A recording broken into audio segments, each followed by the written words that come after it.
Welcome to the very first episode of the Gluttons For Punishment podcast, or GFP, a Toronto Maple Leafs podcast hosted by Mikko Lepore and Anthony Bruno. I'm Anthony Bruno, and we are so excited to finally launch this podcast. We're both big-time Leaf fans who have been through the ups and downs with this team over the last 30 years. We've been here for the good times when they've actually won playoff series, and we've been here for the bad. There are too many to count, as you all know. So now it's finally time, after all that punishment we have endured with this team, we decided to finally sit down and talk about it on our very own show. So Lepore, how you doing, buddy? Always good, man. Great to sit here with you, Bruno. For those who don't know me, I'm from Ottawa, Ontario, so I live behind enemy lines. And I'm sure all our listeners out there are very shocked to hear that Anthony Bruno's from Woodbridge, Ontario, with a name like that. But very excited to talk about the Leafs as always, and I look forward to more and more podcasts to come, man. Let's have some fun. It's going to be awesome, and thank you guys for joining us. The ride is just beginning, so we're hoping to turn this thing into something pretty big, and it would be amazing if you guys can be along for the ride with us as we talk about the Leafs. We're going to be bringing you episodes every single week as we go throughout the season, so things are going to be great. As for this first episode right now, as you know, the season starts on Wednesday, January 13th. The Leafs are home to the Habs. So this first episode is a Leafs season preview. And just to set the stage, Lepore, obviously there were some changes in the offseason. Yeah, after the Leafs went out in the qualifying round to Columbus. I mean, first there was the ridiculous comeback. They got our hopes up. And of course, they choked in Game 5, right? Again, the podcast is called Gluttons For Punishment, right? So first, let's kind of go through the player. Let's go through it. Who's in and who's out. Okay, so starting up front on forward, Lepore, we know who's off the team. And listen, we're just going to look at the key players, okay? There's some players who we don't really care about, but in terms of the forwards who are out, we got Kapanen, who was traded to the Penguins in that 6-player deal. The Leafs got a first-round pick back, which they used to take Brodie and Amarov, right? Andreas Johnsson traded to the Devils for Joey Anderson. That was essentially a cap dump. Freddie Gauthier is gone. And Kyle Clifford signed with the Blues as a UFA. So, Lepore, who are we actually going to miss out of these forwards? Ones that we'll miss. I mean, it's kind of bittersweet. I think a lot of Leafs fans feel the same way with Johnsson and Kapanen in the way that these guys came in. We developed both of them. We saw some upside from them. But I think with both of them, it's very similar. And I'm thinking even more on the side of Kapanen that we're left wanting more. I think a lot of Leafs fans saw Kapanen as a guy who had a lot of talent, but would have been a player who could have kind of been that number 3 on a line, on an elite line that kind of did all the dirty work and popped in some goals here and there. I was in a weird way, I saw Kapanen as what Gary Roberts was to McGillney and Sundin, in the way that, like, a talented guy, but he's there to be annoying. He's there to be a pain in the ass, and he can still score some goals. And he just never quite became that, in my eyes anyway. I don't know, man. Kapanen was that guy that he'd have a moment of brilliance, and then he'd have 4 straight breakaways in a week and fire high and wide every time, and you're left throwing your hands in the air. Johnsson was a little different for me in the way that I was rooting for him. Swedish guy, late round pick. The Leafs tend to not get those late round picks, end up being solid NHLers. So I think deep down, we were always kind of rooting for him, and he had that big smile that made him a very likable guy, and he worked hard, and you saw a lot of skill. Again, came through the Marlies, won the Calder Cup, won the MVP of the Calder Cup. So you think of this dream scenario of him coming through the Leafs and being successful. But again, I think just always kind of wanting more from him. So to say that I'm disappointed that they're gone, I'm saying I'm not really. Like, again, you get attached to players somewhat, but I'm okay to move on from them. How do you feel about those two guys? Yeah, I'm kind of on the same page with those two guys. I mean, if I had to pick one who I think the Leafs are going to miss the most, to me, it's Kapanen. And it's kind of like what you said, right? You have those moments of brilliance. Like, I'm even thinking back to when, early days with the Leafs, when Kapanen... Remember the fucking overtime goal he scored against Washington? Exactly. You think about the Washington goal and then that unreal shorthanded goal in the Bruins series when he beats Marchand to the puck, dangles Tuukka Rask, and it's like, it's those moments where you're like, where the hell is this consistently, right? Mm-hmm. And it's like you said, it's like, I don't understand how he wasn't able to carve out a role with the big boys on this team, right? It was the opposite. He was almost like a fucking line killer. Like every time they tried him and something, he was a fucking disaster with whoever they put him with. It just didn't make sense, right? Because you look at it, right? He's got blazing speed. He's got a good shot. I mean, the talent's there, right? And on top of that, he could be a physical presence at times too, right? There were so many good things he brought to the table, but he just wasn't consistent, right? So, and at the end of the day, you know, the Leafs got a first round pick for him. This Russian kid looks pretty good, Rodion Amirov. So yeah, he had a good World Juniors, yeah. And we all know the Leaf situation with the cap, right? So that's why they had to get rid of Johnsson. I mean, Kapanen was essentially a cap casualty as well, right? So I think we're going to miss his speed a little bit. You know, it's tough to lose that depth up front, but I think the Leafs got that depth right back. Absolutely. And going into that, now let's kind of look at the players who have come in. So obviously Joe Thornton, who's now 98 years old, the Leafs signed him, you know, to a 1-year, $700,000 contract. Wayne Simmonds, same thing. We know his best days are behind him, but he's with the Leafs as well on a 1-year, $1.5 million contract. Jimmy Vesey, same thing, right? He hasn't really been able to stick with a team, you know, coming out of college. It looked like, you know, he was like one of the most sought after guys, right? Yeah, remember like that. Remember everyone's going nuts for Vesey. Yeah. And now this dude signing for 1 year, $900K, right? And then we got this Russian guy, Alexander Barabanov, coming over from the KHL on an entry-level contract. So those are kind of the four main forwards who have come into the mix this year, Lepore. And what are you expecting from some of these guys? It's kind of funny because when the Toronto Maple Leafs signed Joe Thornton, I mean, everyone was going crazy because, of course, the name, future Hall of Famer. But my initial reaction was, if you're crazy excited about this, you're overthinking it. And if you're shitting on it, you're overthinking it.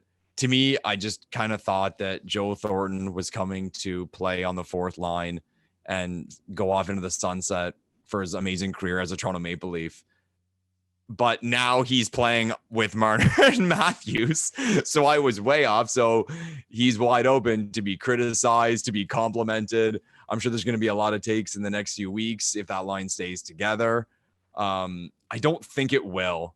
I don't know. Like, it just seems a little too weird for me. Like, you have that classical vision of what a line should look like, and people can argue all day on what it should be. But I don't see Thornton long-term with Marner and Matthews.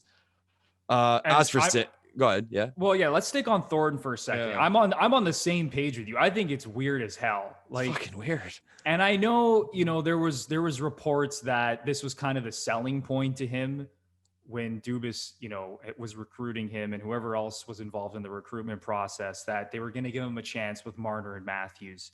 Okay. I just don't get it because, and you know what? In training camp, he's with them right now and they're going to give him a shot. But it's like you said, I can't see this actually being a long-term thing. I think they're just saying, okay, let's throw Thornton with the big boys, see what he can do. Like, you know, the playmaking ability is still there. He still has the skill, but is that the most optimal first line that you could have? Like, I've been really impressed with Zach Hyman over the last couple of years. And I was a guy who didn't really like I never used to like Hyman, you know, early on in his rookie season. You know, he didn't really bring a lot to the table offensively, but he started to grow on me, right? And I really like how he's played with Matthews over the last couple of years. I mean, even the way that Hyman's played with Tavares at times too, right? Yeah. So yeah, this Thornton thing it's kind of bizarre because he's not a point a game guy anymore. He's not a Art Ross Trophy guy. Like, I don't understand what people think they're getting with Joe Thornton. Right. I mean, this dude was like a 30-point guy last year, right? So to just think that he's going to step in and, you know, immediately return to being like a point-a-game player with Matthews and Marner, I think is just insane. And listen, it's Joe Thornton, and, you know, maybe he still has another great season left in him, even though he's, you know, like I said, 100 years old. What would you put as a great season for him? Like, what would you give him as an A+? So we got 56 games this season. If he can put together like 35 points. Oh, fuck yeah. Yeah, we 35 to 40 points. Oh, my God, yeah. But the thing is, if he's playing in a bottom six role, I don't think he's doing that necessarily, right? Yeah. Now, if maybe on PP2 though, if he ends up on like second power play later on, who knows? But no, I'm with you. Yeah, and so that's kind of, so we're on the same page with Thornton, right? I mean, it's like you said, like don't get too high, but don't get too low. It's not like this guy's trash at this point, but it's like you said, don't expect this guy to come in and be the Thornton of old either, right? So actually, that line too, like who's going to do the dirty work? Yeah. You know what I mean? Like I understand the idea of having three talented guys on a line, but even like with the Pasta, Bergeron, Marchand line, it's like, well, you know what each guy's going to do. Like once you hear their names, when I see Thornton, I'm like, I don't know. Like, I don't exactly know where he's going to fit in other than, I mean, dish it off. I mean, like that's what Marner does. So, I mean, I'm sure like a lot of Leafs fans, I'm confused. Yeah. The identity of that line still has to sort itself out. I think that's really important because in the past, like, you know, even the old Tavares, Marner, Hyman line, right? Yeah. Like that was a line a couple of years ago that was just so good, right? And you just knew game in, game out, what everyone's role on that line was, right? So we'll see what happens with Thornton. We're on the same page here. And honestly, I think most Leaf fans probably are.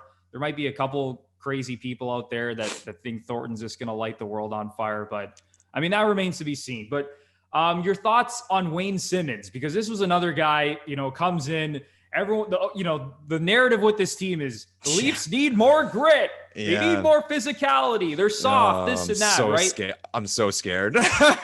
I'm so scared for the Wayne Simmonds situation, man. Because similar to Thornton, I'm afraid Leafs fans and Leafs media have visions of, 5 years ago, his days in Philadelphia, roughing it up, scoring goals, like just being that guy. And that guy does need. And you throw in the fact that he's from the Toronto area, that's a lot of pressure. And again, like I know I'm being a Leaf fan, being negative right out the bat, but I am very scared for that situation. If that guy ends up on a fourth line, not getting minutes, not producing, I think it's going to get ugly. It's going to affect his confidence. He's going to be the guy answering all the questions. I'm very afraid of that situation. And then almost in the opposite, I'm very optimistic about the Jimmy Vesey situation in the way that he has nothing to lose. What are the expectations? The guy's done well in the past in lower levels. He's got talent, obviously. With him, I think we might be pleasantly surprised. Whereas Simmonds, I'm just very, very afraid. Very afraid. Yeah, and I think the thing with Simmonds is that, again, it's kind of like the Thornton situation in a way where the expectations need to be lowered, right? I think people need to understand which Wayne Simmonds is coming into this team, right? Right. And listen, I think Wayne Simmonds totally understands what he's supposed to be bringing here, right? I mean, this is a guy who in the past was a 30-goal scorer, one of the best power play guys in the league. He's going to be in the bottom. Remember how fucking good he was in front of the net? Oh my God, he was so good. And you know what? There's reports right now. Well, I mean, the Leafs have been working on a top power play unit. It looks like Thornton and Simmonds are on the first unit right now. That's another situation that I don't think is going to last whatsoever. But come on. But I think with Simmonds, right, he's in a bottom six role. He's going to bring the physicality and the grit. And I'm not one of those guys that I don't really like talking about that. And I think it's important, come playoff time, you need an identity. You can't be soft, obviously, right? I mean, if you want to make a deep playoff run, you need mental toughness, you need physical toughness and all that. But I'm not one of those people who gets carried away saying the Leafs are soft and they need all, like, look at Kyle Clifford last year. Remember when the Leafs acquired him? Yeah. Everyone's like, well, this is the missing piece, right? This is like the final, he's the guy that's going to, drop the gloves and fight people and bring all this. He did nothing. Quite frankly, Kyle Clifford, he was useless, right? Yeah, terrible. So just kind of looking at that through the same lens with Wayne Simmonds, right? He's not going to come in here and all of a sudden just be like the best power forward, in the division and score, 25, 30 goals. It's like you said. I mean, we have to lower our expectations. There's going to be a lot of pressure on him being a GTA guy. Contribute to the second power play unit, pop in your 10 to 15 goals. I mean, even that might be asking a little bit too much. In a 56 game season. Yeah, that's a lot. Yeah, but I know. Exactly. Yeah. So, and the thing with him is just do your job, right? At the end of the day, the Leafs are only going to go as far as this core takes them, right? Right. So I think that all of these peripheral pieces that they've brought in are just there to essentially complement the core of Matthews, Marner, Tavares, and Nylander, right? At the end of the day, that's what this is. The Leafs don't have a lot of cap space. This is the situation they're going to be in for the next number of years, right? Where you have to find guys like this to bring in. And you bring up a really good point about Jimmy Vesey, on the other hand, that he's not going to have that much pressure at all. No. I mean, no one's really expecting anything out of this guy, because we've seen that. I don't want to say he's failed so far in his NHL career, but he certainly hasn't lived up to the expectations, coming out of college. He was like the best player in the NCAA. Yeah, but do you have any other thoughts on Vesey? Like, what are you expecting out of him this season? What I'm hoping from Vesey is kind of to be that third guy. Again, because of that talent we saw at the college level and the attention he got. I'm hoping he can kind of be a guy who comes in, even if it's on the second or third line, to complement the names we know, like you mentioned, the guys we relied on, and be that guy to score some dirty goals, beyond the type of player he is, maybe get in the dirty areas, put up some points that way. But again, no pressure. And not to get back to Simmonds, but what I fear about Simmonds is that when things don't work is when guys try too hard to be something. And my fear with Simmonds that he's going to try too hard to be that rough and tough guy and get attention and lay hits. And when you're trying too hard to do that, you're unsuccessful. I think it's got to come naturally. And I think with Vesey, he's going to be allowed just to be himself. Like if Vesey has a slow start, nobody's going to care. Yeah. Right. At the end of the day, no one's going to care. No one's going to be blaming Jimmy Vesey if the Leafs lose their first two games. Whereas, Simmonds is going to get circled because of his name and Thornton's going to get circled because of his name. So with Vesey, I think there's no pressure.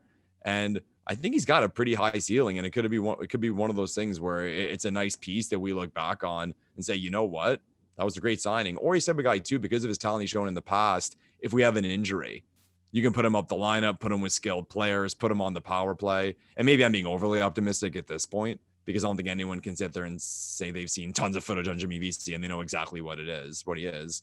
But again, not a lot of pressure. I think it's a good situation for him.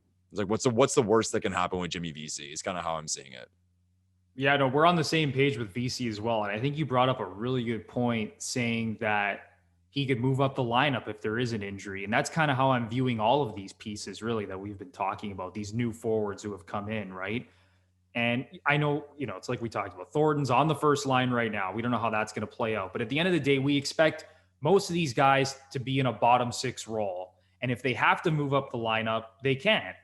And that's the good thing about this Leafs team, right? Because as long as you have the pair of Matthews and Marner and Tavares and Nylander, you can pretty much put any winger with those guys. Let's say Hyman's not playing well, or Mikheyev's not playing well.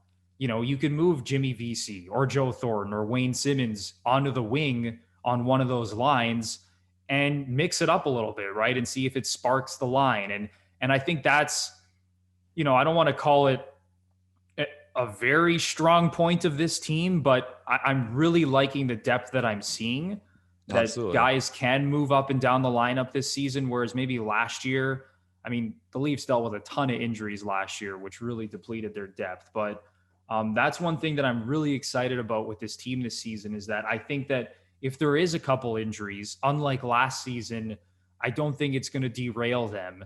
And it's the same thing with the blue line as well. But we'll get to that a little bit later.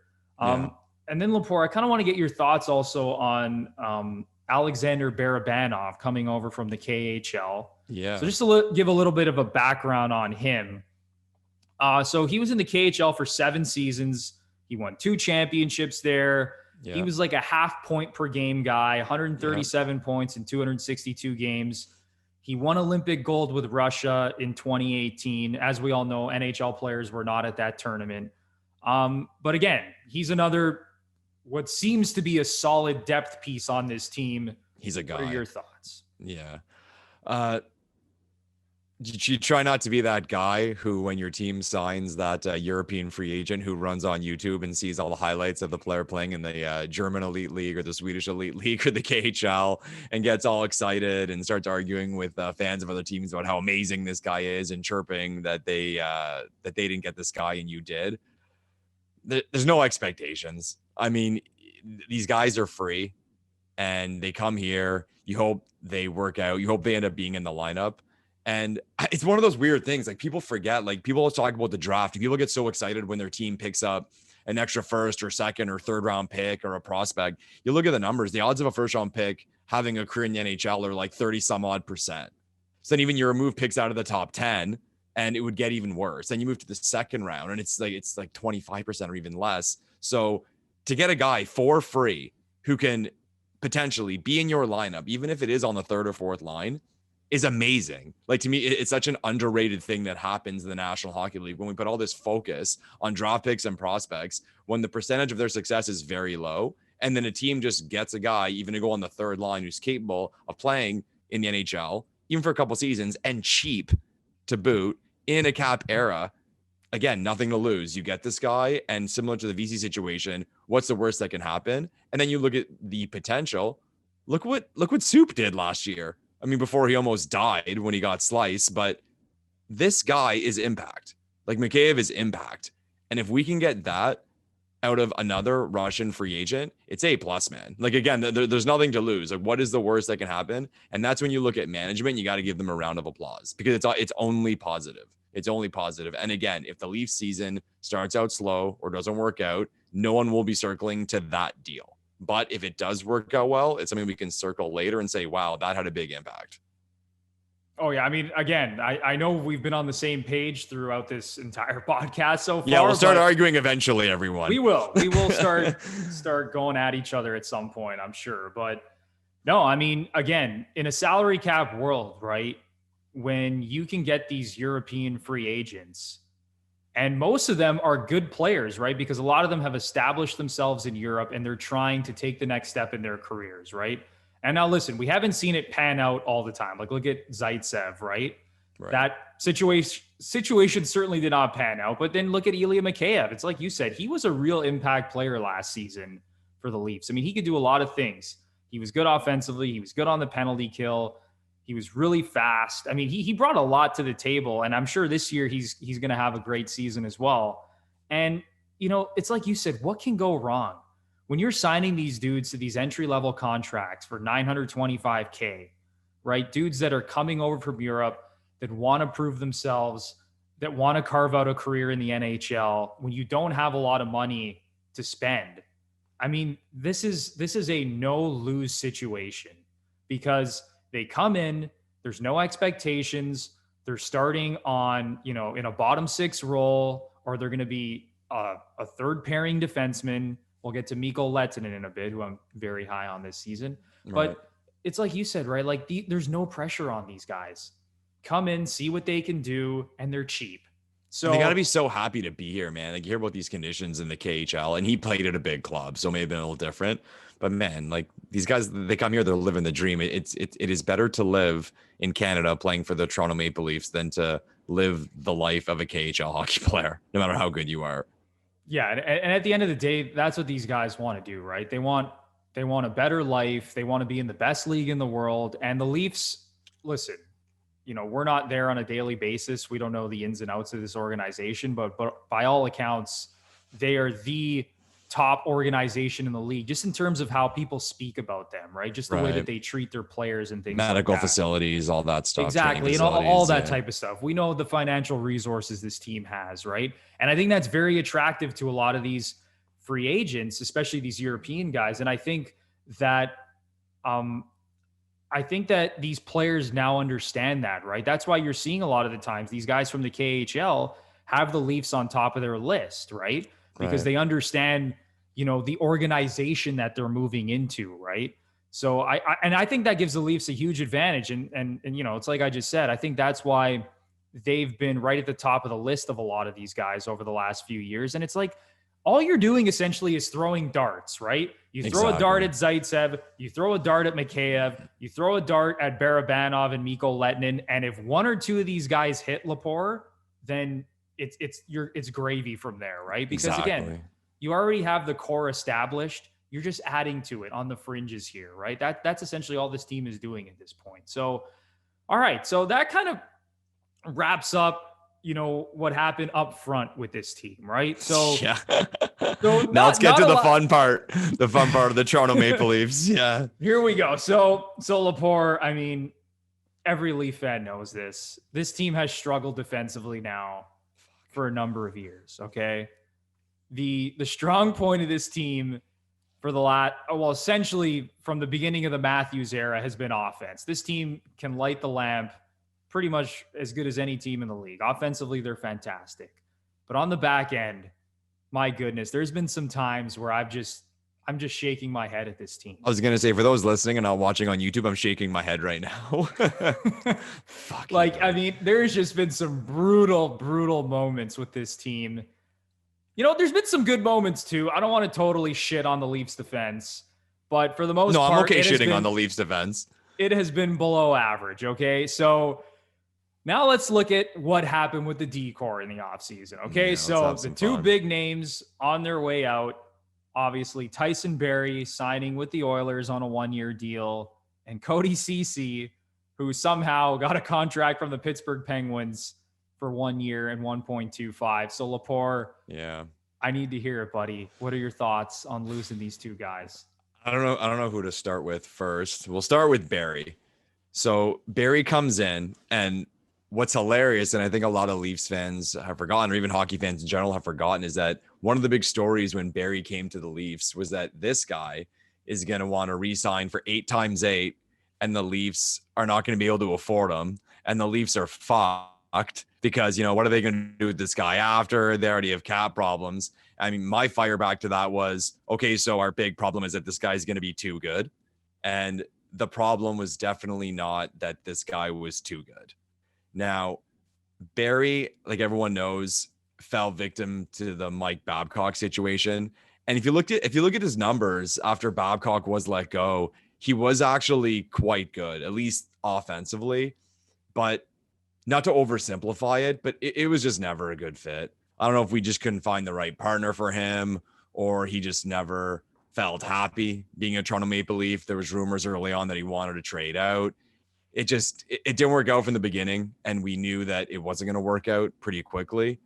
And that guy should away a lot of money, man. And like maybe people were exaggerating with the 8 times 8, but to see what he signed with in Edmonton, like compared to what the projections were going into the season last year, that guy lost a lot of dough. And you throw in the fact that, I mean, most, if not all guys were going to lose dough because of what happened with the season and what's going to happen moving forward. But man, that's devastating for him. So like, he's a weird one. Like I'll leave it up for debate on who's to blame for Tyson Barrie not working out as a Toronto Maple Leaf, but let's call a spade in the way that it failed. And then you look too, like what we let go for him. I mean, Nazem Kadri was and is a good player. Now, like we had to move on. We have cap issues and we wanted to strengthen our D, but you can always come back at that and say, yeah, but we could have got something else. We could have got something better.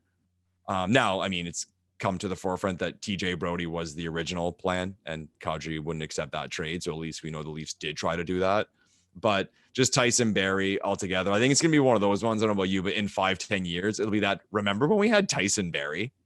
And like, you'll see a random Barrie jersey at a Leafs game and be like, wow, like remember that and how much that sucked? For real. I can't believe that the Barrie situation didn't work out. And listen, we talked about the guys that went on Twitter and said he was going to get 8 times 8. I may have been guilty of that. Guilty of that. This guy's going to score 60, 70, 80 points maybe. He's going to light it up. Like, oh man. And watching Tyson Barrie in Colorado, he was the number 1 D-man there. He was the power play quarterback. He was lighting it up with McKinnon and Landeskog and Rantanen. And you know what? Going back to that Kadri trade, I liked that trade for the Leafs initially because they were dealing from a position of strength, right? You have Matthews and Tavares down the middle, and then Kadri's your 3C. So I think the way that Dubas thought about it was, okay, Kadri's not a 3C. And sure, in an ideal world, that is a perfect third center on a championship level team, right? Fucking but right.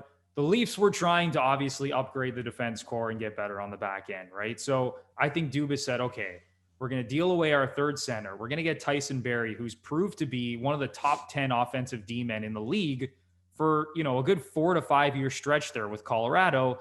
And in return, you get Kerfoot, who can slot into that 3C role, right? Yeah. So on the surface, it looked fantastic.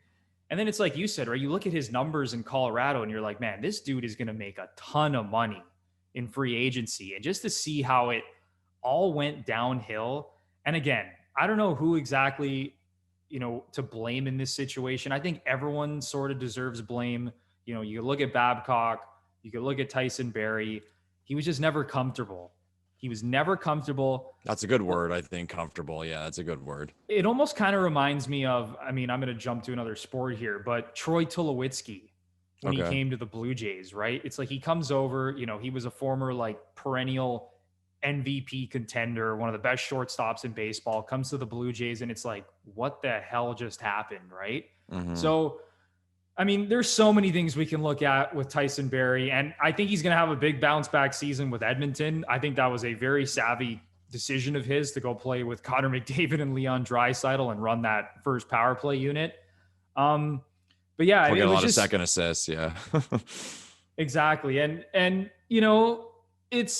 sure he's going to do well. I wish the situation with Toronto worked out better because I thought the Stars had aligned having him and Riley there as your top two guys, and you have Muzzin obviously as well. But you know what? It's like you said, I think we're going to look back, years down the road, hopefully when this team has a Stanley Cup at some point and be, it's like you said, remember when this team had Tyson Barrie for one season and it was like literally one of the worst seasons of his career. But then again, like you also said, right? He did play better after the coaching change. The numbers started to come back a little bit, and he did look like the Tyson Barrie of old. But anyway, he's out the door. We've moved on.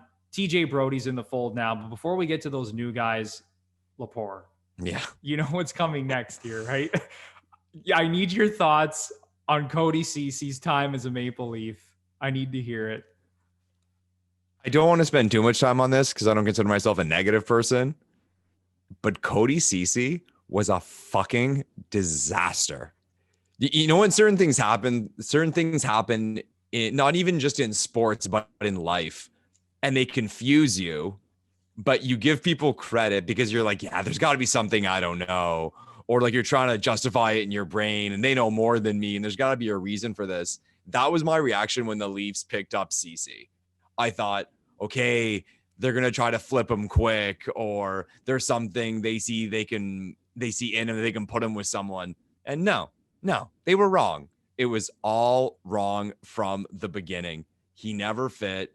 The guy is a disaster in his own end. The underlying numbers have him at one of, if not the worst players in the National Hockey League. And the whole thing was just confusing. And Leafs fans, we kept telling ourselves that he was going to be traded. He was going to be traded. He was going to get traded. And even the money, like, man, you already touched on, we're a team that's at the cap and we're paying Cody Ceci $4.5 million. Like, that is absolute craziness. And the Cody Ceci deal kind of sums up how I felt about the last season from a lineup perspective, in the way that those previous losses to the Bruins in the playoffs, call me a fan, homer all day long. But after those losses, I had the feeling of, even going back to the Washington loss, of, like, things just didn't work out for us. We didn't get the bounces, or like, this save here, that save there. It did go 7, blah, blah, blah, blah, blah. That's how I felt after those losses. When we lost to Columbus, I had the feeling, even out shooting them, out chancing them, whatever, I had the feeling of, this team isn't good enough.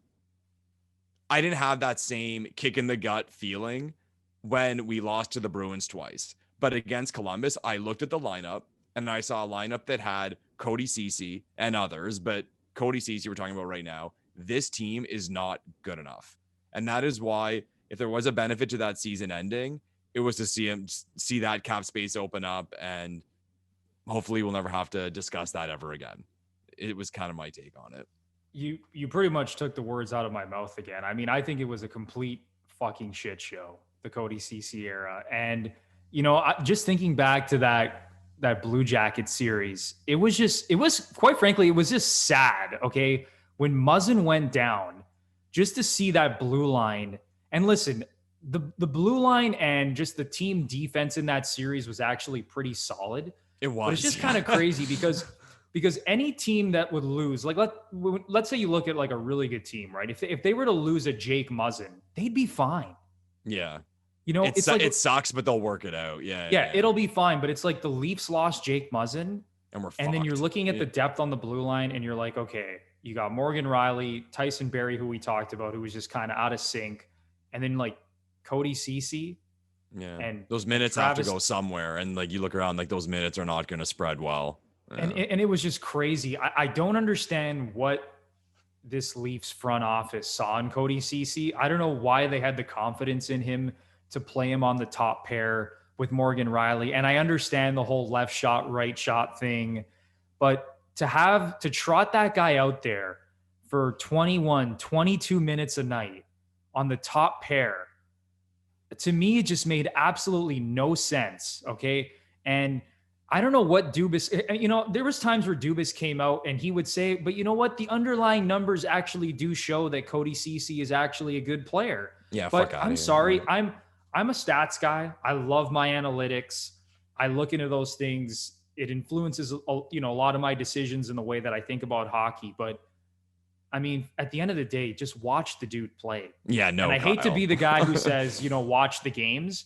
But when you watch that dude play, I just didn't see anything from him. He was a disaster. It's like you said, in his own end. He couldn't move the puck out of his own end. He had no offensive ability whatsoever. It was a complete train wreck. So those two guys are out. And I think it's safe to say, Lepore, that we're not going to miss either of those two guys. Yeah. So now let's look at who's coming in on the back end. And Lepore, this has me really excited. Okay. I haven't been this excited. You're glowing. You're glowing. I haven't been this excited about a Leafs defense core in I don't know how long. Okay. It's been a while. It's been a long time. And listen, they haven't brought in any stars per se. I mean, they haven't brought in any stars, period. But I really, really like what they've done with this blue line. Me too. Obviously, the big ticket was TJ Brodie signing over as a UFA from the Flames, 4 years, $20 million. Zach Bogosian coming over from the Stanley Cup champion Tampa Bay Lightning on a 1 year, $1 million contract. I keep forgetting that we signed Zach Bogosian. I know, it's crazy. It's so random. He's just a third pairing defenseman now on our team, which is great. Sure. Yeah. But, and then of course, I have never been this high on a defenseman that no one really knows anything about, Mikko Lehtonen. I think I've gone a little bit too far watching the YouTube highlights of him in the KHL and even watching him in the blue and white scrimmage the other day. But, these are the three big guys that we've brought in to kind of supplement what we do have on the back end. So starting with TJ Brodie first, Lepore, do you like this move, bringing him in? I think it's very, very difficult to not like this move. Just to simply say that Morgan Rielly will finally play with a player who deserves to play with Morgan Rielly. We all love Morgan Rielly. Again, this guy's been through a lot of shit in the Leafs organization. We were lucky to draft him where he got him. You look back, Morgan Rielly should have went first overall in that draft. And we have not given him what he deserves in the way of a defense partner. We just talked about Cody Ceci. Bringing in TJ Brodie is a guy who deserves to play with a player like Morgan Rielly. And that is what excites me the most about it. And like you said, it's not bringing in a 5-star guy who's going to win a Norris Trophy, but it's about having a guy who can be relied upon, given minutes, and can play on a top pair. It's a calming feeling as a Leaf fan for me. And again, like my expectations of TJ Brodie from a scoring perspective and that sort of thing aren't that high. I haven't really thought that much about it of what I expect him to put up statistically, but just knowing that he can play with Rielly and be efficient is something to be excited about. And also, I don't think I was as excited about the deal until I saw the reaction of Flames fans. Flames fans were pissed to lose TJ Brodie, and like kind of the opposite of the Ceci situation when like Sens fans got a chance to make fun of us and it was like, yeah, good riddance, have fun watching Cody Ceci. But the Flames fans were pissed to see TJ Brodie go and saying if he can get back to like his last season wasn't his best season, but a season before that he was awesome, and saying, wow, the Leafs can be very dangerous if he can get back to where he can be. And you make a really good point just in terms of, throw out the stats in the offense, because TJ Brodie's not going to come in here and he's not going to run the top power play unit. He's not going to put up a lot of points, but it's like you said, he's a calming presence to have on that top pair. And the Leafs finally have someone to play with Morgan Rielly, who each and every night, you do not have to worry about Cody, Ceci, like I said, being out there for 21, 22 minutes. That top pair is solidified. There's nothing to worry about. You run them out all game long. You can play them essentially against anybody. And talking about Morgan Rielly for a second, I still think Leaf fans and, just people who watch hockey for that matter, I still think he's sort of underrated in a way. Yeah. Because like you said, first of all, he probably should have been the first overall pick in his draft year. He is coming off a 72-point season a couple of years ago where, I think he finished top 5 in Norris Trophy voting. So yeah, he was second team All-Star, I believe. Yeah. So I'm still a believer that Morgan Rielly can be the number one defenseman on a championship winning team. And, some people might think I'm crazy saying that, because you look at some of the D-men who have won the cup recently, obviously like looking at Victor Hedman, for example, and how successful. Duncan Keith, Drew Doughty. Exactly. All those guys, right? You go down the list. But I'm still a really big believer in Morgan Rielly. And I think that now that Tyson Barrie's gone, I think Rielly has that first power play unit all to himself. And to have a guy like TJ Brodie beside him, who, it's like you said, he's going to be efficient, right? He's not going to make mistakes in his own end. He's going to move the puck quickly to the forwards who need the puck. So important. Yeah. He's not going to turn the puck over in his own end. And he's just going to be a solid calming presence back there. So I think it is an A+ move from the Leafs. It wasn't a lot of term that they committed to him. I like the dollar amount as well. Right. They didn't break the bank because I never thought that they should break the bank on Pietrangelo. Same. I just didn't see the fit there. And I think they would have had to totally not blow up the team, but there would have been a lot of moving parts there to make the cap work if they had signed Pietrangelo. And it's like, really, how much better would Pietrangelo have made this team if you had to, let's say, get rid of a Nylander or Marner or Tavares for that matter, right? Just to accommodate a move like that. So I think this Barrie move is fantastic, and I think it's going to work out. And now I guess we can move along. We don't have to spend too much time on Zach Bogosian, but just your thoughts on bringing in a veteran like Zach Bogosian. Yeah, I'll be quick. I mean, he's depth. He's a guy in the room. Again, if there's an injury, he can play more minutes that he's essentially asked to at the beginning of the season. But not a lot to talk about. If he's a healthy scratch during the year, I don't think anyone will be surprised. If he's on the bottom pairing, I don't think anyone will be surprised. I think the Leafs D in general, if we made our top 6 or 7 right now with the Leafs D, and then we looked at it halfway through the season and when the season's over, I think we'd see a lot of differences. I think there's a lot to be determined with this D. Like, where's Justin Holl going to be? Dermott, and even like Rasmus Sandin. You look at some of these depth charts and they have him as like the 6-7. If Rasmus Sandin is playing in the top 4 at season's end, would anyone be surprised? I know we're kind of getting off topic here, but like just with Bogosian, like I'm not expecting a lot. I'm just saying some people don't even think he's going to be in the lineup. I mean, I think we see him as like a 5-6 guy. If there's an injury, he moves up to the second pairing. Maybe. I mean, that's not ideal, but maybe. But I mean, that's it. It's a depth guy. He's got a ring, and he's probably a good guy in the room. So that's pretty much the sum of the parts.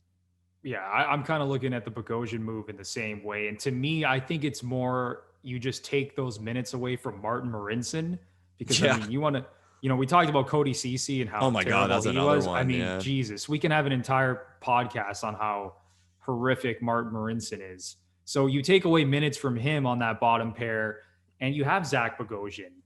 And it's like you said, at this point, what's even happening with Dermott, right? It's like the Leafs now, it's crazy to say, have too much depth on the blue line. And I'll listen, you can never have too much depth on the back end, but it's gotten to a point now where it's like, wow, Zach Bogosian, who, he was drafted in the Pietrangelo draft. I believe he went like 2nd or 3rd overall, Bogosian, which was kind of crazy. But, just to think about having a guy like that, who's coming off a Stanley Cup, who's really going to be on your third pair playing maybe 16, 17 minutes a game. And so I think the Leafs are in a really good spot with the depth on the blue line. And that moves us to who I think might be the Leafs' biggest X factor this season, Lepore. I'm going to let you start with this one because you're so excited about this kid. I have never been this excited. I shouldn't say kid, he's a man, but yeah, you look excited. For those listening, Bruno's glowing. I have never been this excited about a defenseman that no one really knows anything about, okay? Yeah. Because as much as I think I know about him, I really don't know that much about him. I've seen what he's done on YouTube in the KHL. I've seen the numbers he's put up in the KHL. But Mikko Lehtonen, I'm telling you right now, this could be one of the most important additions to this team as they try to make a run in the playoffs finally and try to win a Stanley Cup. He's the reigning KHL defenseman of the year, led all KHL defensemen in scoring last season, 49 points in 60 games. He had 17 points in 17 games this season in the KHL for coming over to Toronto and joining the Leafs for training camp. So he's been a monster in the KHL. This guy can do it all. He moves the puck very well. He can run the power play unit. The Leafs right now have him slotted on the second power play unit. He played well in the blue and white scrimmage. And listen, I don't want to get too excited about the blue and white scrimmage, whatever. It was an intra-squad game. Like, everyone just get over it. You know, we knew that all the players that played well in that scrimmage, those are their best players, and they're going to play well throughout the season, okay? So we're not going to spend any time on that. But I'm really excited about Mikko Lehtonen because, again, right now there's no expectations on him, right? It was kind of like, you know, we were talking about Barabanov and even Jimmy Vesey. He's coming in. They're going to ease him into this. He's going to be a bottom pairing guy. Maybe he plays on the second pair at some point. And I think the room for upside with this guy to be, you know, let's say your number 4 defenseman, if you're going to have Riley, TJ Brodie and Jake Muzzin, let's say, right, as your top 3. And then you slot in Lehtonen as your 4th best defenseman with room to, quite frankly, Lepore, and I know it might be crazy to say, this guy could be your 2nd best defenseman by the end of the season. Oh, we have a hot take on the first episode. We have a hot take. I like it. And I know it's, you know, I might be getting a little bit ahead of myself here, but just based on the pedigree, based on what I've heard other players say about him, you know, for people that don't know, Leafs prospect Topi Niemela, who won Best Defenseman at the World Juniors. Yeah, he's Finnish, just like Mikko Lehtonen, and he speaks glowingly about this guy. So I'm excited. I'm excited, Lepore. And what are you thinking about this Lehtonen move? The way I look at I look at Lehtonen, kind of how I look at or hope to look at the Leafs defense this year, in the way of just be good. Just be fine. Don't be bad. You mentioned the scoring power this team possesses. The defense doesn't need to be A+ for this team to be successful and go on a run. Just be fine. So with the additions we've brought up, TJ Brodie, Lehtonen, I hope they're just fine. And then again, how I make the connections with Lehtonen, there's a lot we don't know. So my expectations for this guy, based on what we've seen in the KHL, when we've heard about him, he'll be good.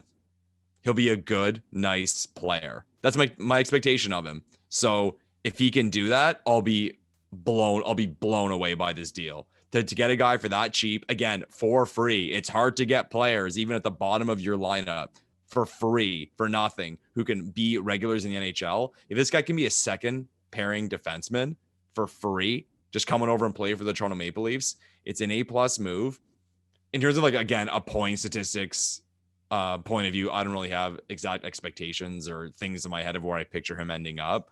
But based on the pedigree, based on what we've heard about this guy, I think he'll be a good player.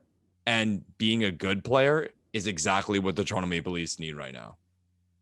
Yeah, no, I mean, I couldn't have said it better myself. At the end of the day, just be who you are and be good. Be good. Because the offense is going to take care of itself.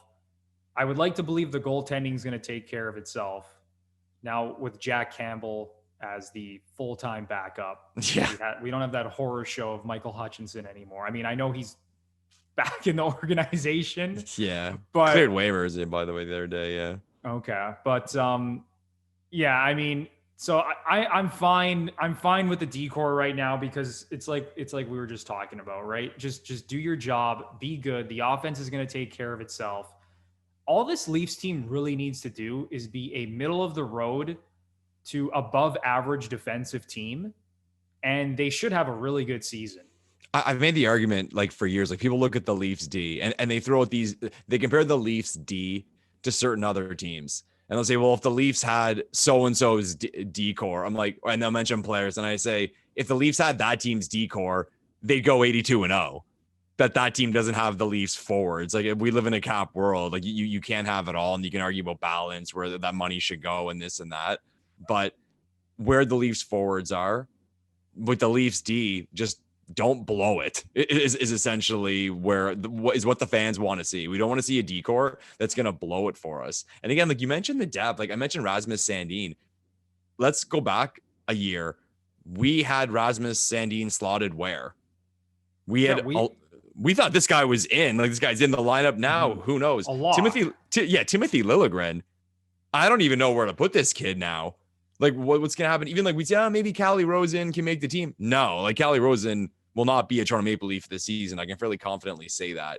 So things have changed. Now, if it's going to end up in results, we'll find out very shortly. But my perspective as a fan looking at the Toronto Maple Leafs decor has definitely changed for the better. Yeah, no, you nailed it. It's like you said with these young kids like Sandin and Liljegren. A year ago, we thought, okay, Sandin's a lock to be in the top 6. Liljegren, not necessarily a lock, but we thought he would definitely be on the team, right? And now, who knows? Who knows what's going to happen, right? Is Dermott going to crack the top 6? Is Sandin going to crack the top 6, right? And that's a good problem to have when you have that much depth on the blue line. So it's like we just said, just be good, Leafs defense core, and this team should have a really good season. So speaking of which, Lepore, looking at the betting odds for the Canadian division, or the North Division, I should say. Yeah. The Leafs right now are the overwhelming favorite at plus 125 to win the North Division. And I'm sure, as a lot of hockey fans know, you're only going to be playing teams this season in your division. There's 56 games, so the Leafs are going to play the other Canadian teams either 9 or 10 times. And what are your thoughts on the Leafs being the heavy favorite here? Do you think they're going to win the division? Hear the hesitation, everyone, just to go on episode 1 and say the Leafs are going to win the division. I think they will. I think they have the best players. I think if we go through the lineups of these teams, I think the Leafs have the most game breakers, and I think they have the highest ceiling out of all these teams. That being said, if I looked at it from a playoff perspective, that's a whole different conversation. Over 56 games, I think the Leafs will be at the top of the division. But then I do look at certain teams in the division and say, that's not necessarily a team I'd like to run into in the playoffs. So in terms of the regular season, yeah, I would have the Leafs slotted in first place. How about you? I'm right there with you. I think these betting odds right now are bang on. I think the Leafs should be the heavy favorite to win the division. I think they're the most talented team. Now, you can argue that, a team like Edmonton, has, and you know what? I don't even want to say they have better offensive talent. Their top 2 guys are like 2 of the top 5 players in the world right now. Yeah, they're ridiculous. But other than that, their depth isn't great, right? And then you look at the Canucks. I really like their top 6. They lost a little bit of depth. Their goaltending's a little bit shaky right now with Holtby and Demko losing Markstrom. The Flames, they have some nice pieces as well, but they're a team that talent-wise I don't think stacks up to the Leafs. And then the Jets. The Jets have a fantastic top 6. We all know that they can score, but their defense core is a mess right now. And I know they have Connor Hellebuck, who's the reigning Vezina Trophy winner and one of the best goalies in the game, but when you look at the other teams in this division, I think it just becomes clear that with the additions the Leafs have made in the offseason, and now they put the whole Babcock situation behind them, because I don't think people realize sort of the roller coaster season that the Leafs went through at times last year. There were such high expectations on them. They came out of the gate just horrifically. Okay. The whole Babcock situation was a mess. They win 9 of their first 23 games. So Sheldon Keefe comes in middle of the season, basically has no time to work with this group. And I understand that he coached the Marlies, so he has familiarity with a lot of these guys, but he was never able to fully put his stamp on this team. And when Sheldon Keefe came in, from the moment he coached his first game till the end of the season, the Leafs had the 8th best record in the league. They were the number 1 offense. They were the 2nd power play unit behind Edmonton. And they had injuries, and they had injuries on top of all that too. Exactly. They were so depleted. They were like one of the top 3 to 5 most injury depleted teams in the league. Guys in and out of the lineup. The goaltending situation was a mess behind Anderson. Anderson wasn't even himself. He had one of the worst seasons of his career. And despite all that, Lepore, they were a playoff team. And I think, if the final 12 games of the season had played out, I think they would have comfortably made the playoffs, even though it was getting a little bit dicey there. Yeah. So just putting all of that in perspective and looking at the changes they've now made in the offseason. And again, they've altered the fringes of this roster, right? They haven't touched the core. I think the core is good enough. And I think they're the most talented team in the division. And I do think they're going to win the North Division. And like you said, when it comes to the playoffs, that's maybe a different beast. Let's wait and see who they're going to be matched up against. Obviously, the first 2 rounds are going to be against a Canadian team. Right. And you would think that bodes well if the Leafs are the best team in the Canadian division. But that remains to be seen. So, Lepore, I guess moving on from that, we're both on the same page with the Leafs winning the division. What worries you most about this team this season? And do you think there's any chance they miss the playoffs? Like what has to go wrong for this team for a situation like that to play out? I guess you would circle it as a good thing, but there's nothing specifically that really scares me about this team. And I think that's kind of a representation of like the balance they have. And not to fully get back to it, but you mentioned the other teams in the Canadian division. I think with every other team in the division, there is something specific you have to circle for that team to be successful. For example, Edmonton. Everyone would say, well, Draisaitl and McDavid have to light it up. For the Jets, you'd have to say Hellebuck has to be the man again. Montreal, they need Price to be Carey Price to keep them in games, win games for them, go deep, all that. Whereas Toronto, I don't think there's one thing that you really point to and say, Matthews has to score whatever amount of goals. No, if Matthews doesn't hit his full expectation, they can still be good. If their goaltending's not A+, well, no, they can still work it out. I mean, there's a lot of questions with the D, and we all know that, but that's kind of more of a broad perspective. The only thing to me is, I guess a lot of fans could say that, is with all the changes we've had, the moving parts, a slow start. I think we can maybe get fucked with a slow start. And 2, even with the way the division is set up, a lot is going to come down to, and I don't think it's getting talked about enough, to be honest.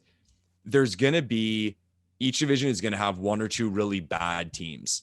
Now, people in the Canadian division would say circle Ottawa and be like, hey, Ottawa's got a lot of young kids. They're going to be a bad team. I actually think Ottawa's going to do a lot better than people think. But at the end of the day, it's going to be someone that's at the bottom. So if you look at the way a 7-team division plays out, if 4 teams make it, that's a 500 record, essentially, with basic math, should get you into the playoffs. So what it could come down to is how bad you beat up on the bad or bad teams.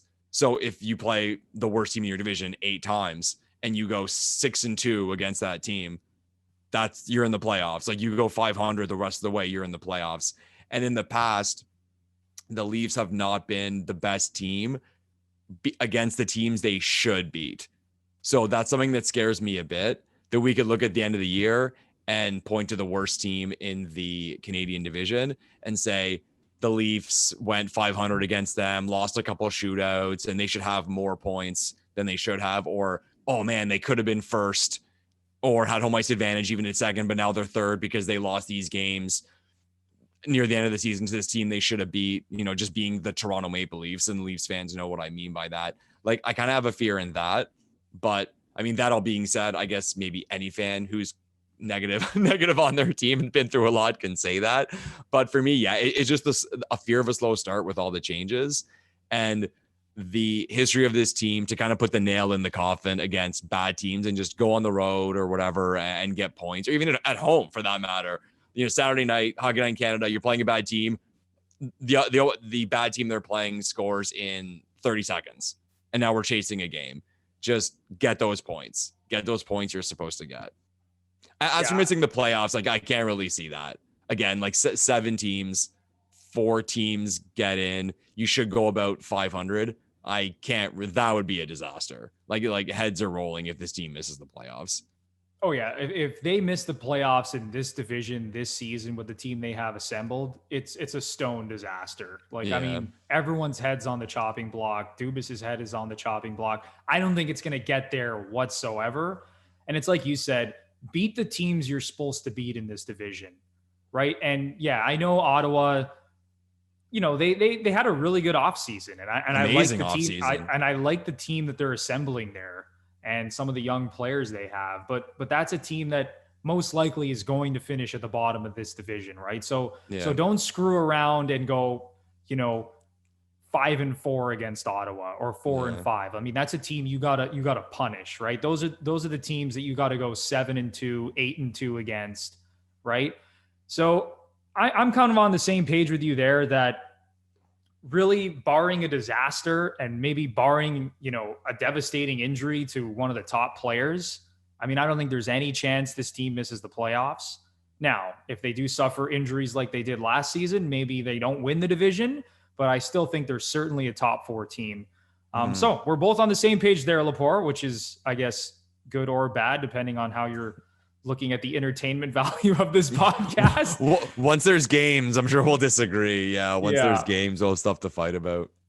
But now, Lepore, we're kind of getting to the end here. But before we do, I'm going to throw out some scenarios to you, okay? And I want to tell you, so I'm going to give you 6 scenarios, and you need to tell me what you think is the most likely of these scenarios to play out this season, okay? Now, keep in mind, these are all like best case scenarios for the Leafs, okay? Okay, I'm feeling pressure here. All right, so number 1 is Auston Matthews wins the Rocket Richard.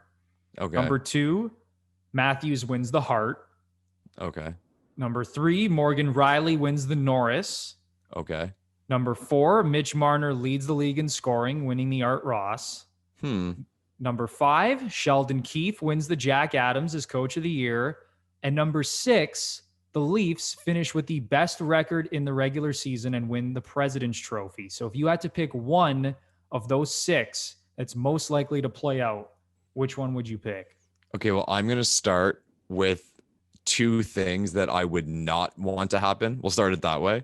And it's going to sound weird because those all sound like good things. I think the Toronto Maple Leafs winning the President's Trophy would be my biggest nightmare in the world as a Leaf fan, because the last thing this team would need would be to go into a postseason with the expectations that would come after winning a President's Trophy. We do not need those takes. We do not need that pressure from the fans and media of this team having an unbelievable season like Tampa's had in the last couple, was it 2 years ago, 3 years ago, where they were like broke records, went out 4 straight 2 years ago now. Yeah, that was 2 years ago. The Leafs do not need that, number 1. Number 2, and this one's kind of a weird one. As much as I love him, and we've already talked about him, there is part of me that would not want to see Morgan Riley win a Norris Trophy. I'll take a nomination. I'd be happy to see that. First team All-Star, sure. But if we look at the recent Norris Trophy winners who can go to the bargaining table with that trophy, we look at Erik Karlsson, we look at Drew Doughty, that those guys become huge money guys. Now, Morgan Riley is an elite player. We've been pumping his tires a lot, and he deserves a lot of money, and he will get a lot of money in his next contract, and hopefully it's with the Leafs. But when you have that Norris Trophy in your pocket, that's a different stratosphere. That's a different stratosphere of contract. And with the situation the Leafs are in with their forward group, it may be a situation where we lose Morgan Rielly because of it. So in a weird way, a Norris Trophy for Morgan Rielly could cost him years with the Toronto Maple Leafs. In terms of a likely situation to happen, I will point to Matthews winning the Maurice Richard Trophy. I think it's very realistic. The guy proves he can score for fun. He scores in bunches. He scores often. Can light the lamp with the best of them. Even strength. He's the best goal scorer this league has seen in a long time. And he's probably the best player the Toronto Maple Leafs have seen in a long time. So most likely happen to me would be Matthews Maurice Richard Trophy. I'll say I'll pick a number. We said 56 games. So cut it in half. So say like a 40 goal season would be 28. So let's say, I'll say, what do you think? 35, 36 goals, but maybe put him among the best for that trophy. But yeah, like I'll stick with Matthews for the Maurice Richard. I'm actually right there with you in terms of the most likely scenario probably being that Matthews wins the Rocket Richard because he fell 1 goal short last season. And like you mentioned, he's the best 5-on-5 player in the league. Since his rookie season, he leads the NHL with 121 even strength goals. He has the second most goals behind Ovechkin with 158. So we know that big season is coming. And he probably would have scored 50 plus last season if the season had continued. He probably would have been right in the mix with Ovechkin and Pasternak to win the Rocket Richard. So I'm right there with you. I think that's the most likely scenario. If I had to pick a second scenario, I think that Sheldon Keefe winning the Jack Adams is very possible. and again, it kind of goes back to the situation where, wait, hold on. Do we want Sheldon Keefe to win the Jack Adams? Because that might mean that the Leafs are a President's Trophy winning team. Yeah, good point. Yeah. Right. So maybe that fear comes up in that situation. But I just think based on how the Leafs played last season and everything they went through and how, there was a lot of expectations. They obviously fell short. And I think that if Sheldon Keefe can come in and do what he's done with every team he's coached essentially at every level, right? If he can come in, guide this team to a division championship, then I think he's going to be very much in play to win the Jack Adams, especially 100%. How I saw the team improve under him last season. I'm expecting that to continue. And I think the one missing ingredient this season, because listen, they were the top offensive team in the league with Sheldon Keefe last season. And it's like we talked about earlier in the show, as long as the defense core can be good and not sink this team, then I think they're going to have. And when we say good, everyone listening, we don't mean be good, amazing. It's the Leafs fans saying be good more in the way of don't be bad. I think we were both saying the same thing. Just don't be bad and we'll be fine. Exactly. Don't sink this team and everything else should take care of itself. And I think the Leafs are going to be very much in play to win the division. And who knows, maybe Sheldon Keefe might actually win Coach of the Year. So that brings us to our final part of today's podcast, Lepore. Heading into the season, we've talked about, what worries us about this team, what we're excited about. Here's the big question, okay? The big question. Do you think the Leafs have the ability to win the Stanley Cup this season? Yes. I think they have the ability. And when I say that, if there's anyone listening who's not a Leaf fan, they're throwing their hands up in the air like, oh, yeah, Leafs podcast, they're going to win the Cup. This Leafs team is good enough to be in the mix of teams that need things to go the right way to win a Stanley Cup. They check all the boxes in the way that they in a short span of time, they can beat anyone. I don't think there's a team people will circle and say they have no chance to beat that team. That's not even to say they'd be a favorite in every series, but I don't think there's a team you can point to and be like, wow, the Leafs are not beating that team. And then you throw in the fact of being in the division they're in this year. In years past, I probably just would have said no, even with this team, because I just would have looked at simple math in the way of this team will likely have to go through Boston, Tampa, play whoever they have to play in the conference finals, and then beat the champion of the other conference. So that's just unlikely for anyone in terms of like basic metrics. So with this, knowing in the first round that with our expectations of them finishing high in the division, to play a lower team in the division. So it could end up being a team that went 500, to play a 500 team and then to play another one of the Canadian teams. And then you're in the conference final. You're in a situation where you're playing a team that you can beat. And I say that, I put emphasis on the word can. You can beat that team. And from that point on, it's about a save. It's about a post. It's about a deflection that goes in, a penalty, a tip that goes over the glass or in the corner, small metrics. So can this team win the Stanley Cup? Yes, I would say this team is in the group of teams I would put who are capable of winning the Stanley Cup. Yeah, and that's the thing, right? It's like every year there's usually, and I mean, sometimes it's less, sometimes it's more, but there's usually in the range of like 5 to 8 teams who can legitimately win a cup. And, you know, maybe the top half of those 8 teams are a little bit better, but like, look at the Dallas Stars last season, right? Yeah. Like they were a good team, great defensive team. Offensively, they weren't very good. I mean, in the playoffs, they showed up, but it's a team like every year there's teams that are kind of all in that same tier, right? Where it's like, okay, sure, you can say Tampa is the best team, but then there's like 5 other teams right below them who can not only beat them in a 7-game playoff series, but can beat anybody else at a 7-game playoff series. People overthink it. So man. People totally overthink it. And it's just the nature of the sport, right? Yeah. This isn't like basketball where, you know, your 2 best players are on the court in a playoff game for 40, 42 minutes, and they're touching the ball on every possession, right? At the end of the day in hockey, your best players are on the ice for 20 to 25 minutes a game. I guess more so for a defenseman. So there's just more luck involved in the sport, right? There's bullshit, man. I don't know how much, and not to cut you off, I don't know, during this whole pandemic, the networks have been showing a lot of those documentaries on teams' playoff runs, the teams that go all the way. And it's hilarious when you watch these documentaries where they'll show in the second round, they were down in a series 2-1 and game 4 went to overtime and that team had a breakaway and hit the post. And then they came back and scored to tie the series at 2. And then they ended up winning the series in 7. So if that player hits the post, they're down 3-1 now. And it changes everything. And we look back at a team who wins the cup and we say, oh, they had all the ingredients. They were a favorite, this and that. But in that game, if the puck was 3 inches to the right, they're down 3-1. And that's what this sport comes down to, like you said. Yeah, that's essentially what it comes down to every year. And the most important thing is that the Leafs are in that mix. I think there's no question about it that they're in that upper tier of teams that can make a run in the playoffs and beat anybody.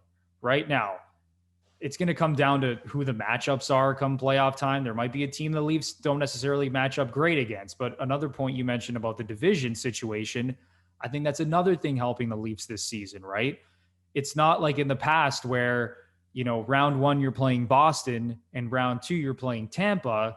So in the first 2 rounds of the playoffs, you're essentially playing the top 2 teams in the conference. Yeah. Well, there was that 1 year, I think it was like 6-4-1 in the league or something. The 3 of them were something along those lines. We're playing in the first 2 rounds. You're getting 2 of those teams out in the first 2 rounds. But yeah. And just brutal. The nature of how it was set up like that, it was just always going to be difficult for the Leafs. And it kind of reminds me of the years where St. Louis and Chicago would have to battle in the first round. And, you know, St. Louis finally broke through and won the cup, but that was a team. It's like year after year, they were good enough.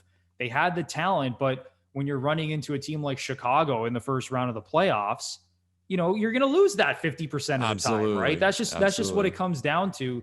So, I always used to defend Washington because everyone would shit on them. Oh, they can't get past the second round. Well, they're playing Pittsburgh in the second round. People have I think people have it in their mind. They think of back in the day when one would play 8, like pre-cap era. So the 8th team was not a good team. So even in the second round, you play a team that could not really be a good team. No, in this setup now, you play good teams in the first and second round. It's all matchups. Exactly. So as much as we've been disappointed by the Leafs, you know, constantly losing in the first round of the playoffs, it's important to understand that context that they have not been losing to an 8 seed or a 7 seed in the first round of the playoffs for the last number of years. Now, listen, the qualifying round against Columbus, pandemic, that's a totally different story. Yeah. You can shit on them for that if you'd like, but again, that's another situation where it's like you're running into a good team with good goaltending. It's sort of a 50-50 series. You need your best players to show up. Yeah, but at the end of the day, Lepore, both of us are on the same page. We both think that the Leafs do have Stanley Cup winning upside. Now, we will see if they punish us again like they have. Yeah. See you in June. For eternity. Hopefully we have a podcast in June to talk about, I should say. But it should be an amazing season. And that is going to do it for episode 1 of the Gluttons for Punishment podcast.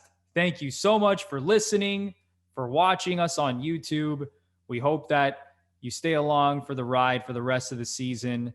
It's going to be a lot of fun. We're hoping to release a podcast at least once a week, talking Leafs every single week, going over the week that was. So it's going to be fun. So for Mikko Lepore, I'm Anthony Bruno. Thank you so much. And we will see you in the next episode. Thanks, everyone. Enjoy watching hockey.